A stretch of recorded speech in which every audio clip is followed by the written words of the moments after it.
I'm Ben Meiselas from the MeidasTouch network. So after Kevin McCarthy was humiliated over and over again, losing on 11 separate roll call votes, unprecedented in American history, being defeated in his effort to sell his soul to become the Speaker of the House, you had Donald Trump's press person, Liz Harrington, his spokesperson.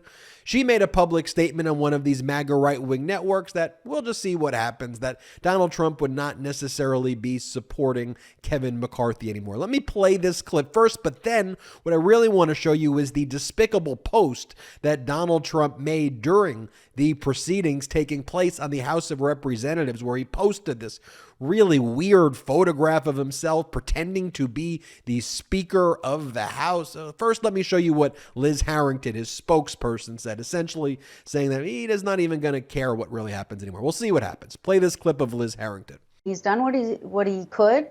He's voiced his support, his position where it is. And I think now, as we see it play out, we'll have to let the conference, figure it out and go forward.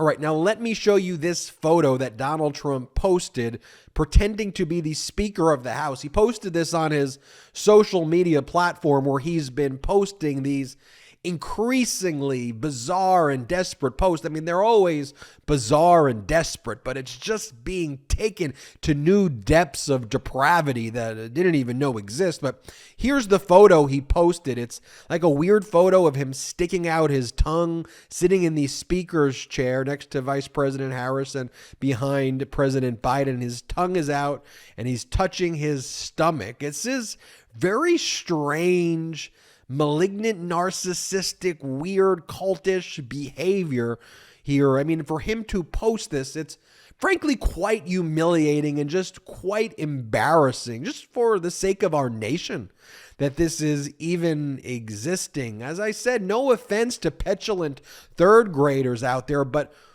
what the heck is this? This is worse than a petulant third grader. I don't even know what to compare this to. The fact that this is someone who once sat in the Oval Office is so despicable.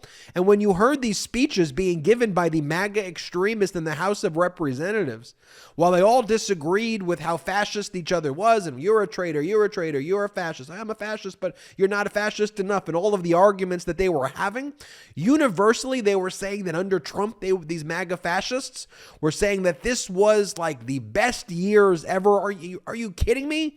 I mean, he was the worst in every single aspect, a complete disaster. And thankfully, we have someone normal in the Oval Office right now, somebody who, while the MAGA insurrectionists in the House of Representatives are just humiliating themselves, you got President Biden out in Kentucky on a bipartisan basis, frankly, with Mitch McConnell and other Democratic and Republican governors, actual adults, talking about things that matter to the American people, like infrastructure and like jobs, and actually focusing on issues that matter. So here you have the post that Donald Trump made on his social media platform.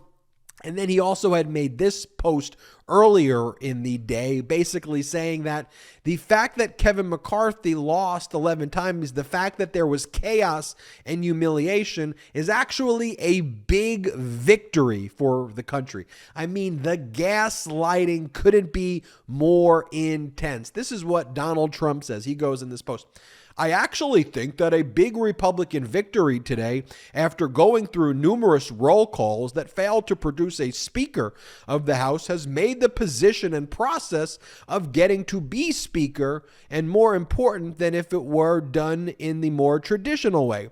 Much like me again becoming president after having won big in 2016, gotten many millions of more votes in 2020, but, quote, supposedly, end quote, not winning, parentheses, big lie, and then winning again in 2024. It will be, all caps, bigger than the traditional way. I mean, how humiliating is this? I mean, so now he's framing, yes, the MAGA complete humiliation, the fact that they don't have their crap together, the fact that they're showing they're so incompetent, the fact that they're showing they're willing to just destroy our government and our democracy while they fight each other in such a pathetic way.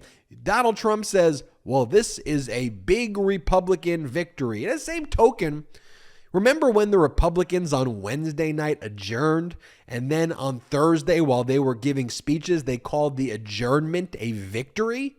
The fact that they were able to fortunately muster the votes to go home with their tail beneath their legs, accomplish nothing, adjourn for the evening, and then show up the next day and get nothing done at all. That's what the MAGA Republicans were giving speeches to the American people and saying that showed progress. No, that shows what a gaslighting traitor you are. That shows how incompetent MAGA is. That shows how pathetic and how humiliating you are. And frankly, this entire ordeal at this point has gone from, yes, I enjoyed watching these MAGA extremists get humiliated, but at this point, we need to govern. We actually need a government. Here, look, this is what President Biden said to the press. They better get their act together. The world is watching this. Watch President Biden here. Play the clip. To the world. We're finally coming out of,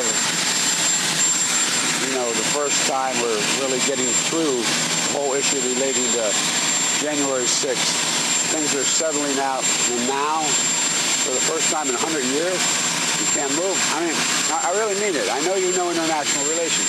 It's not a good look. It's not a good thing. It's the United States of America, and I hope they get their act together. And what's going to happen if there is no speaker for a week or a month? What's the impact? Okay. And to echo that sentiment, here is what Nancy Pelosi had to say. We're very proud of the Democrats, and we've never seen, none of us has seen anything like this. Disrespect for the institution in a most cavalier, frivolous way. It's quite sad.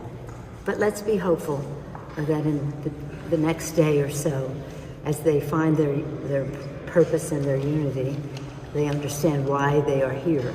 The contrast could not be greater there, folks. While you have President Biden, Nancy Pelosi, Democrats united and acting like adults, being adults, you have these MAGA extremist traitors engaged in whatever this performative fascist BS is, holding our government hostage.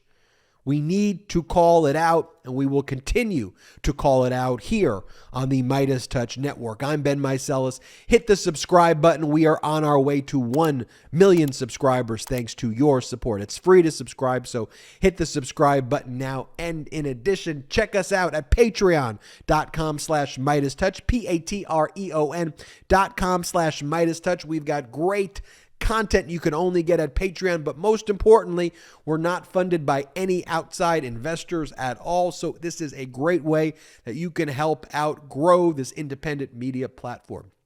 Until next time, I'm Ben Meiselas. Hit subscribe. At MeidasTouch, we are unapologetically pro-democracy, and we demand justice and accountability. That's why we're spreading our message to Convict 45. That's right, gear up right now with your Convict 45 tees and pins at store.meidastouch.com. That's store.meidastouch.com.